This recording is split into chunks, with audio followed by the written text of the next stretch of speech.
If you know that you are following God and you know that you are on the righteous path, and yet for some reason there are these obstacles or challenges or struggles that you're facing that keep popping up, just remember that you can still be anointed or favored by God and going through an array of different kinds of challenges and upheavals within your life. You might still be going through a storm, even though you're saved. And there's nothing necessarily wrong with that because sometimes God just doesn't want you to be too comfortable.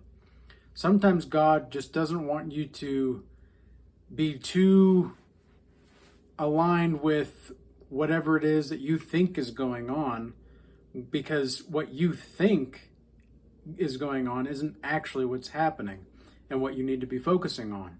So you might be thinking about things in one way, but then God is leading you to a place where you might not even know where that place is or what that place is, but you're on the right path still. You're still on the path.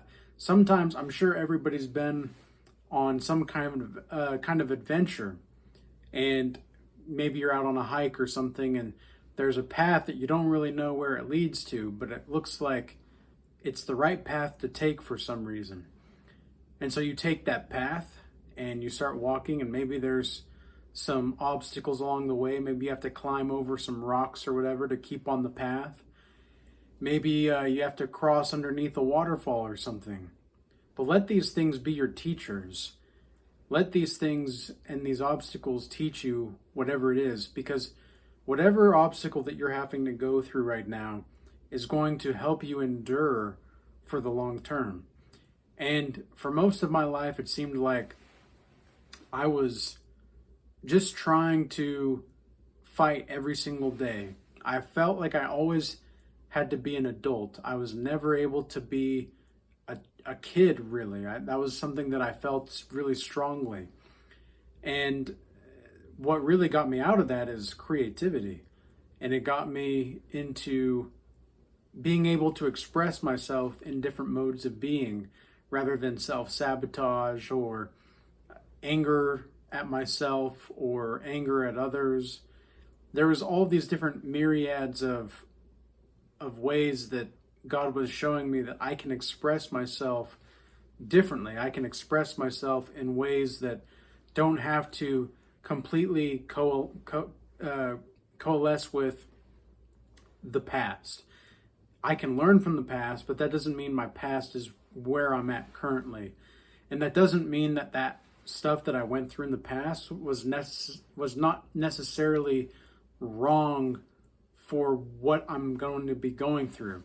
I may have had done things that were wrong, and I may have done things that were not really conducive to a righteous mode of being, and maybe wrong things were done to me, maybe evil things were done against me, but that doesn't necessarily mean that the path that I was on was incorrect, because really wherever you are is where God wants you to be right now.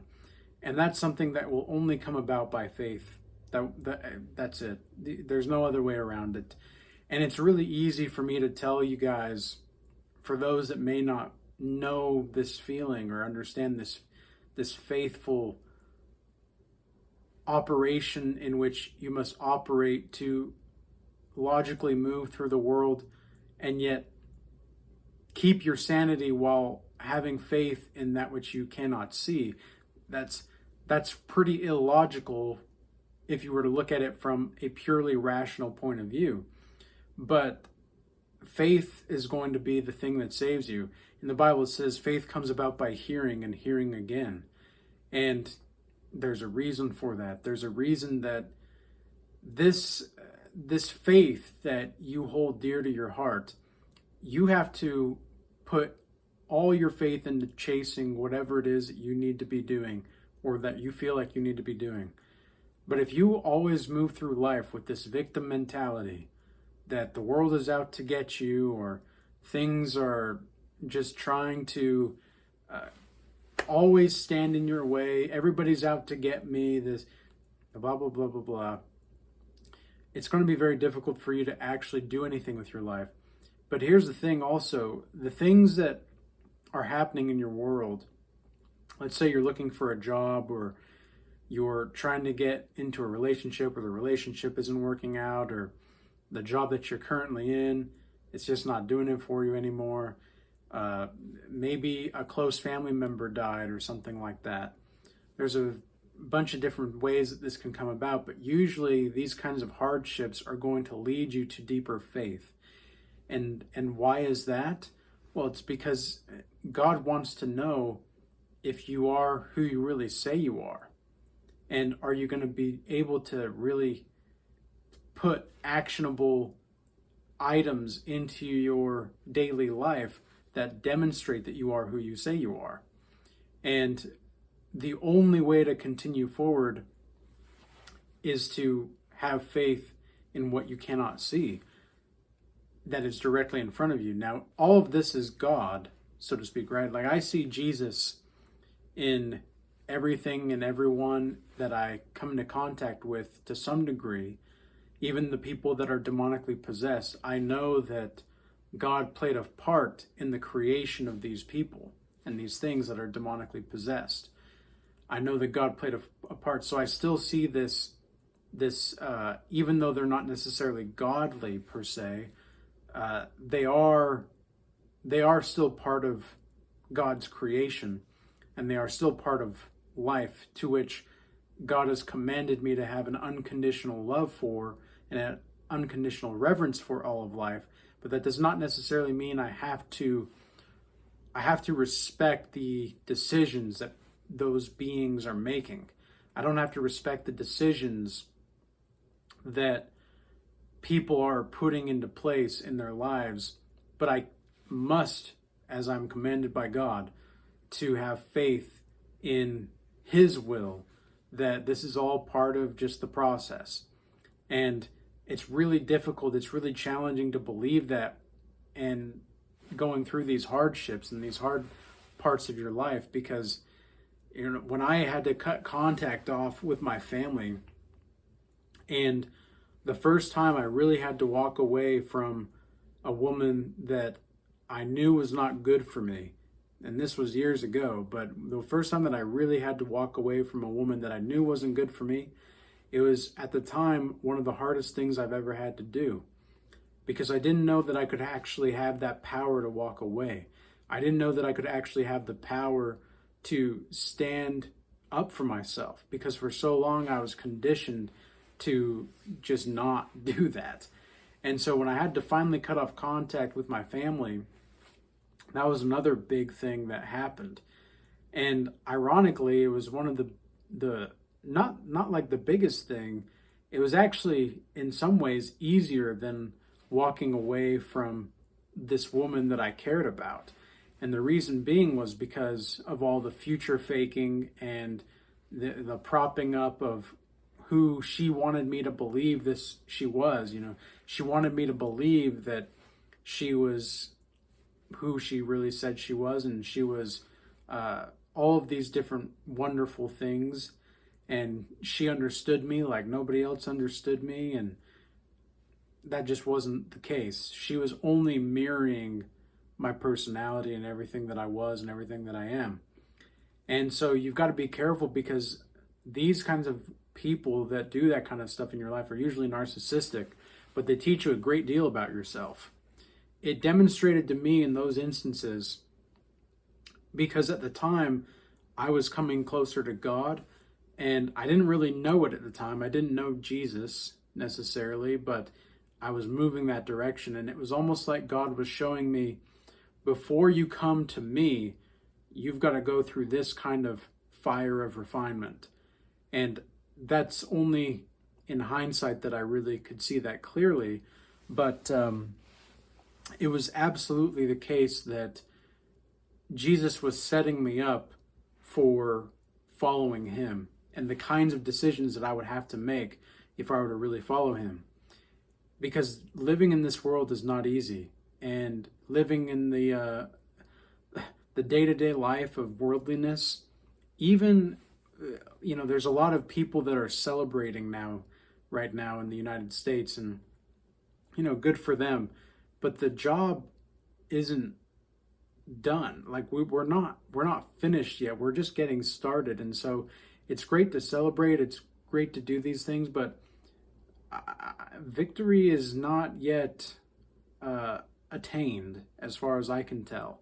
And it's not necessarily because I want to continue being in a war, but it's because I see that this is a lot of illusion being propped up, and something is just telling me, I don't have all of the details right now to directly say exactly what's what, but my intuition and my instinct has told me for months that since really in 2020 actually, so it's been technically years, but especially over the past 7 or 8 months, I've had this gut instinct that the hope for leadership to prevail, good guys to prevail, and to have the good guys in charge, so to speak, that thing is long gone. And I'm not trying to be a doomer or anything like that. It's just the reality is that we have to just live in accordance to God's laws, statutes, and commandments, and have faith in Him from here on out. That's the only way. Government, I don't even want to be a part of any government at this point. I still think that it's important to have nations because that's part of your identity. But as far as government is concerned, if I've said this before, and I'll say this again for anybody that has not watched my videos, and because we have had a lot of people, new people here recently, it's that if everybody were to follow the 10 commandments and then the commandments that Jesus has commanded us in the New Testament, really just picture that for a second. Just try to imagine what that would look like, and to really see, would we need a government at any point in time if everybody could follow those commandments? Okay, I'll just leave that out there for people to ponder, because I don't think we would. I don't think we would need government, because God would be the final authority, as He ought to be. And everybody would be, but I understand this is also a very tall order that is highly unlikely. And I understand that this vision is idealistic, but that's what I believe to be the truth, and that's what I'm going to strive for. That's what I'm going to give as far as my messaging to society. And the way that we do that is by reconfiguring and transforming psychology, spirituality, and God. The not necessarily changing God, but to incorporate the lessons of psychology and spirituality and bridge them so that we have a newfound understanding of God. But that doesn't necessarily mean that there's only one way to follow God or to know God. But there is certain ways that God wants us to love Him, and there is certain ways that He wants to love us, and vice versa. So there's different things that we have to look at. And I think that if we can bridge psychology and spirituality and revolutionize those things so that we can all grow closer to God, we just might do something really special. And I don't necessarily want people to be special, or I don't want to be special. I want people to be free. I want people to be free. I want freedom. And that's the only thing that I'm truly concerned with at the end of the day is, are we more free, or do we have this illusion of freedom? And you really have to ask yourself that, because a lot of people are idolizing certain people right now, just like they were in the past. It's just different sides of the same coin. So Anyway, it's just, I'm an independent person, and the only one that I truly follow is Christ. And so you have to go through the fire and the flames of refinement to get on this other side, to where you can really see, what kind of covenants do you need to be making with God during these struggles or hard times, during these times where you're chasing after your dreams. What kind of covenants can you make with the Lord and with the Most High God to propel you closer to those dreams? And with that, I'll leave you with this message. I hope it was useful and insightful. If you do want to join the Regal Change Academy, we have the free Discord as well as the paid community, and we're doing a virtual meditation retreat. This will be the Seek Retreat coming up on February 8th. If you're in the Regal Change Academy, you're going to get half off. And if you're not in the Regal Change Academy, but you still want to participate in the meditation retreat, just email me at regalchange@gmail.com. If you do want to join the free Discord, there's a link in the description box below with a bunch of free resources for meditation, for fitness, healing, dream interpretation, etc. Then in the paid community, we're going through the Art of War class series right now, which is a hands-on class where we're learning together. This is actually kind of like a class, okay? It's not just here's the book kind of a thing and go read it. That's not what it is. There's actually material and tasks each week to complete along with the reading. And then we talk about it as a group once a week. Then we've got some other classes in there as well, such as the 7 Deadly Sins course, which is Dante's Inferno. We read Dante's Inferno a couple months ago, and that was another class series that we did. We have the meditation workshop, Godlike Savage workshop for fitness, a holistic healing and mind, body, and soul class. I mean, we've got something for everybody in there, entrepreneurship, etc. I do appreciate everybody moving from the YouTube channel over to X, Rumble, and Instagram recently. I appreciate your guys' extra support because this is really important as a message to get out to as many people as possible. More people need to hear this kind of message. And, right now in the Discord community, we have we had at one point a little bit more, and now we're at 175 or something members in the free Discord. And then in the paid community, we have about 150 members. And so I think really though, we need probably minimum 1,000 members by the end of the year for the paid community. And I'd like to see also maybe 5,000 within the next couple years for the Discord. And the reason for that is because we need more people that are really striving for godliness on this path. We need more people to wake up. We need more people to take accountability and responsibility. I don't know what the hell is going on with people recently, but it's like they cannot be accountable. And whenever you call them out for being lack of accountability, they just ghost you. It's it's like, hey, you said you were going to do this and you didn't do that. You didn't follow through there. Is everything all right? Because I like to, make sure that this is what you said you were going to do. It didn't happen. What's the status? And then they just don't respond. And it's like, I really despise people like this. And it's like, just don't promise something and then break it, because that just goes to show how weak your will is. Okay.